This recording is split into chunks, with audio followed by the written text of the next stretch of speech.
Can I talk about something that's not a news item? That's just more about something, that a phenomenon that happens. So after I was on Carlin's show yesterday, and Carlin's in the chat. Hi, Carlin. Um, one of the comments said, because she and I mentioned Milo and the fact that he's going to be at the Milwaukee um, Better Discourse Conference, and somebody in the comments said something to the effect of, "You guys should steer clear of mentioning him or in any way being associated with him because of his comments about being 13 and Oh my God. pedophilia and all this stuff." So I had something I wanted to say about that. First of all, if you believe the story they were pushing about him, about those comments, I don't think you've done enough research yet. You should actually check out what he said afterwards, and talking about how he was molested at 13, and talking about the distinction he was making between someone who's molested when they're a child and someone who, I think when he was 17, which is legal consent age in Great Britain, he was in a relationship with an older man, and he was talking about a specific phenomenon that happens in the gay community, and saying that there tend to be a lot of these sort of older man, younger man relationships. Those are two different things he was talking about that got conflated, first of all. But second of all, he has in his reporting actually exposed several pedophiles. Like, it's one of the things he's concerned about doing. And he reflected, I think he says reckless things all the time. I think he says outlandish things all the time. And I think he sometimes says things just to get attention. He doesn't put a lot of thought into them sometimes. But he did put a lot of thought into what he said afterwards, after it became a big deal. And I would really encourage people to go to see that. But aside from that, the reaction to what he said wasn't there for George Takei. George Takei said something very similar, also on a radio show. Nobody reacted that way. And then the other thing is that, just aside from the specifics of this particular Milo thing that somebody was calling out, I don't have to endorse everything a person has said, to agree with everything they've said. I don't have to defend them. I don't have to, you know, I don't have to try and explain him. That's more than I even needed to do. The explanation I just gave you about him. Like, you should go and read that yourself. You're free to make up your Absolutely. own mind, and I'm free to make up mine. But what I won't do is, I will not participate in this cancel culture.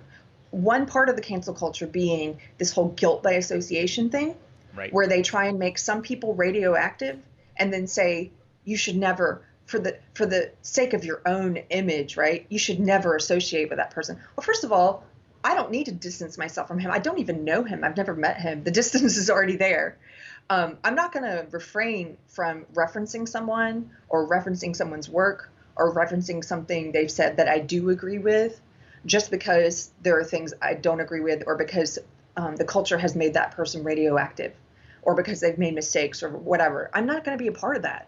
So you're free to do that on your own, but giving me advice and telling me that I should be selfishly concerned with my image, that it might hurt me to associate myself with some people by referencing them, well, that shows me where your priorities lie. Uh, my priorities don't lie there.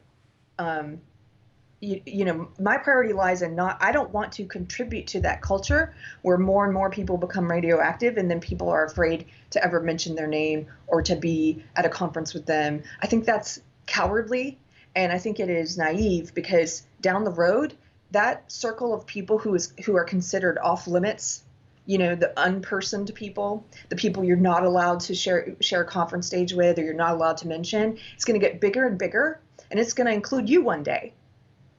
And it could include me one day, and so be it. But I'm not gonna stop mentioning people, or referring to their work, or reading them, or whatever, because you think awful things about them. You're free to think awful things about them. I'm not going to let what you think about them influence what I think, or what I choose to talk about or read. So that's just I am tired of this happening, and I've seen it happen with a lot of different figures who have now become, oh, you're never supposed to mention that person. You're never supposed to, Mikey and I were invited to be on Gavin McInnes's show in 2018. We did a walkaway segment with Brandon Tatum, Brandon Strock, Gracie, our friend Gracie. and Zach Heen, a few other people. And before we went on, I had people saying, "Oh, you can't go on that show. You shouldn't do it. You know that Gavin McInnes is a white nationalist." And Mikey and I had a conversation about it, and we both did some research because I didn't know much about Gavin, I and remember I you didn't asking come me to like, that. is he a white nationalist? Yeah, because I didn't know. Yeah. And I asked a few people, and I did my own research, and I read a lot, and I watched a lot of videos. Like Milo, I think he has tactics I would not use. He is not me. I'm not him. But do I think he's a white nationalist? Absolutely not. And so I went on his show, and uh, I refuse to be a part of that because it's naive. It's not just that I think it's morally wrong to be a part of that, but that kind of cancel culture, like being afraid of being associated with people. But I also think it's naive because it will come to get you eventually anyway. If you participate in it, if you make it, you're going to make it worse. So that's my little thing on that. I'm sure that's going to come up again in the future. You once talked to so and so. You once retweeted so and so. Yeah, I don't care. I don't care. Yeah. So No, I mean, I think it's immoral. It's anti-enlightenment. I would have Milo on our show. Milo, you want to come on the show? Come on the show. I don't agree with everything Milo says. I shouldn't have to say that I don't agree with everything Milo says, but yeah, he is brilliant. He's got their number. He's brilliant. He's an excellent writer. He's funny, and he has the left's number. And so uh, they hate him for that.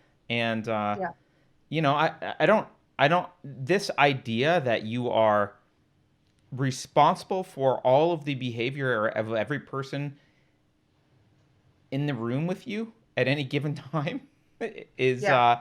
it's not. This is the other thing. It's not genuine. It's not meant to be. It's not meant to be genuine. It's intentional to get you. It's intentional as a way to ostracize him and to deplatform him. It's a way to ostracize him. That's all it's meant to do. Um, and And it's cowardice. of And you course, know it's when cowardice. Yeah. and our friend Mike Harlow is currently permabanned from Twitter for the third time for no reason. He hasn't violated their terms of service. They have a target on his back. I think because they realize he's charismatic and he's damaging to the social justice narrative, and they're trying to prevent him from amassing a huge following before he gets there. Yep. And he's talked to me about how some people, once you get permanently banned by Twitter, some people are even afraid to people who have platforms and stuff are even afraid to mention him, or because it's that fear of guilt by association with this wrong thinker or this permanently banned person or whatever. And Right. yeah, I'm not going to be a part of that. That's all. Right.